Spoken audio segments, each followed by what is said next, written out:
Hey everyone, are your teenagers starting to drive you mad? Are your small children being frustrating?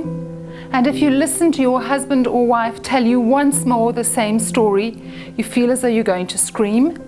Well, I have a solution. It's called the story game. What you will need are 2 matchboxes, a pair of scissors, some paper, some glue, and 1 pen or several colored pens. The first thing you need to do is glue your 2 matchboxes together. Then on paper, you need to draw several different pictures. And they're just very simple pictures. Something like a heart and a flower and maybe a bird, anything that you can think of. Get the kids to do this, they'll love it. Once you've done that, you take your piece of paper and your glue and you wrap your pictures around your little cigarette boxes, and then you do the same this way around, and ultimately you land up with a cube that has pictures on all sides. Then what you do is you use it like a dice. You get everybody around the table and you throw the cube as you would a dice, and it'll land on a particular picture. Let's say that it landed on the picture of a heart. The first person in the family then starts to tell a story that says something about a heart. You throw the cube again and up will come another picture. Now the next person in the family around the table has to tell how the story goes on using that picture that's come up. So perhaps I'm the first one to start in my family, and heart is the thing that comes up when I roll my makeshift dice.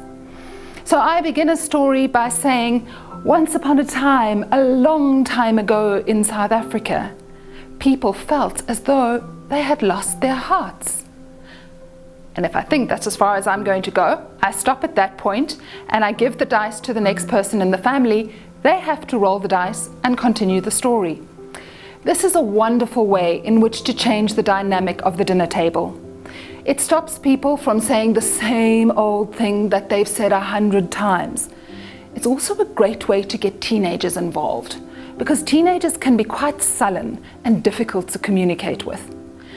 Once everybody's told their story, you will see how everybody starts to ask, well, why did you take the story down that route? Why did you choose to say this or that?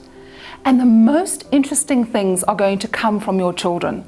You're going to hear things from your little ones that they've never told you before. And you're going to find that your teenagers open up because it's a very non-threatening space. It's got nothing to do with COVID-19, thank goodness.